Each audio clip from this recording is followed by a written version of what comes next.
Hello students, welcome to Group 5. In this lecture and the subsequent lectures, we will discuss about the properties of conductors. So in this lecture 3.0, we will discuss about the three properties of conductors.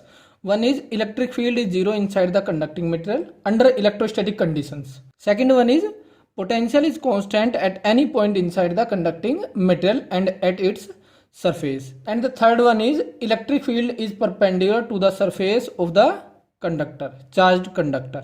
या ऐसे भी बोल सकते हैं कि जो electric field line होती है वो चार्ज्ड कंडक्टिंग सरफेस के क्या होती है, परपेंडिकुलर. सो यहाँ पे ये डिस्कस कर लेते हैं. सबसे पहले first property, under electrostatic conditions. Electrostatic का मतलब क्या है कि चार्ज कैसा है, रेस्ट पर. जैसे हम किसी कंडक्टर को चार्ज देते हैं, आउटसाइड चार्ज, तो वो रीडिस्ट्रीब्यूट हो जाता है उसकी सरफेस पर, केवल सरफेस पर रहता है. ये क्यों रहता है देख लेते हैं. अगर चार्ज सरफेस पर नहीं रहेगा तो कहाँ रहेगा, अंदर भी रहेगा कुछ चार्ज.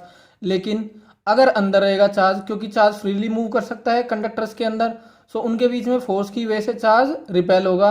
जो भी चार्ज होगा पॉजिटिव या निगेटिव, तो रिपेल होगा तो दूर दूर जाएगा, और दूर दूर कहाँ तक जा सकता है, सरफेस तक.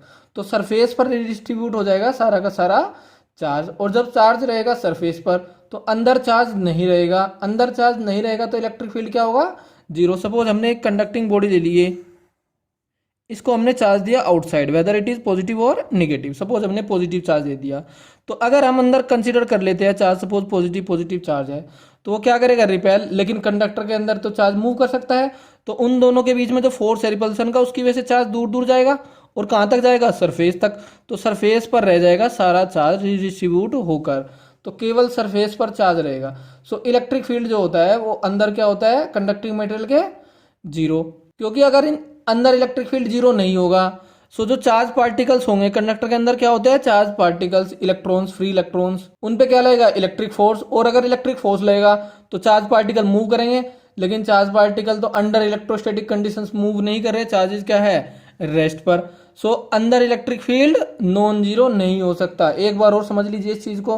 अगर इलेक्ट्रिक फील्ड नॉन जीरो हमने कंसीडर कर लिया, सपोज इस पॉइंट पर इलेक्ट्रिक फील्ड है नॉन जीरो, सो जो भी चार्ज पार्टिकल होगा, suppose plus Q charge particle मैंने कंसीडर कर लिया, तो इससे फोर्स लेगा तो क्या होगा, करंट फ्लो करेगी. लेकिन चार्जेस तो क्या है, रेस्ट पर, under electrostatic conditions, under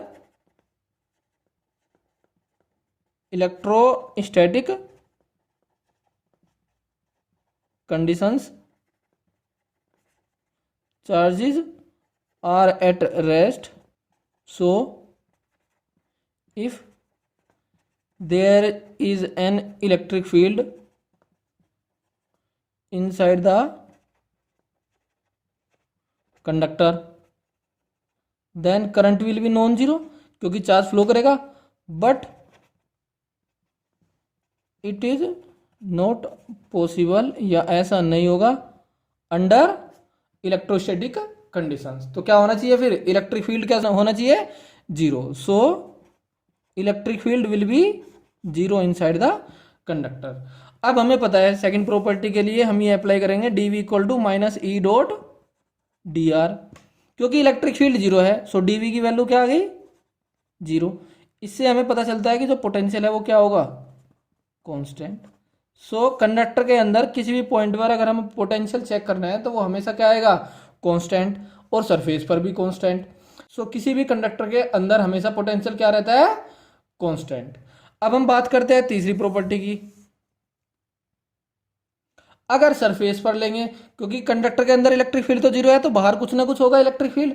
so जो इलेक्ट्रिक फील्ड लाइन है वो देख लेते हैं. सो कंडक्टर की सरफेस पर भी पोटेंशियल कितना, कांस्टेंट, तो ये जीरो हो गया. So minus E dot D R for outside point, electric field non zero होगा.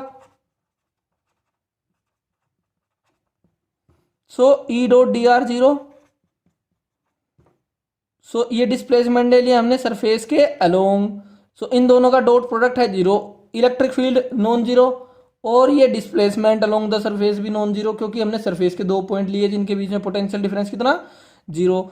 So E D R cos theta zero. So यहां से थीटा क्या आ गया, 90 डिग्री. सो इसका मतलब इलेक्ट्रिक फील्ड डिस्प्लेसमेंट के क्या है, परपेंडिकुलर. और डिस्प्लेसमेंट किसके अलोंग है, सरफेस के अलोंग. सो सपोज डिस्प्लेसमेंट इधर है, सो एक पॉइंट ये हो गया, एक पॉइंट ये, दोनों के बीच में जो पोटेंशियल डिफरेंस होगा जीरो, क्योंकि ये दोनों पॉइंट क्या है, सेम पोटेंशियल पर। सो डी भी जीरो हो गया। इलेक्ट्रिक फील्ड अगर मैं इस डायरेक्शन में कंसीडर कर लूँ, सो ये क्या हो जाएगा, E D R cos theta, theta इन दोनों के बीच का एंगल, ना तो ई जीरो है ना ही ये डिस्प्लेसमेंट जीरो है, तो जीरो क्या होगा, कोस थीटा, और थीटा क्या हो जाएगा उससे 90 डिग्री। तो इलेक्ट्रिक फील्ड क्या हो जाएगा, perpendicular to the displacement vector D R, और ये किसके अलोंग है, सरफेस के अलोंग, तो सरफेस के परपेंडिकुलर हो जाएगा इलेक्ट्रिक फील्ड। इसका मतलब इलेक्ट्रिक फील्ड लाइन क्या हो जाएगी, सरफेस के परपेंडिकुलर। अब हम नेक्स्ट लेक्चर में डिस्कस करेंगे charge given to a conducting body which resides on its outer surface only.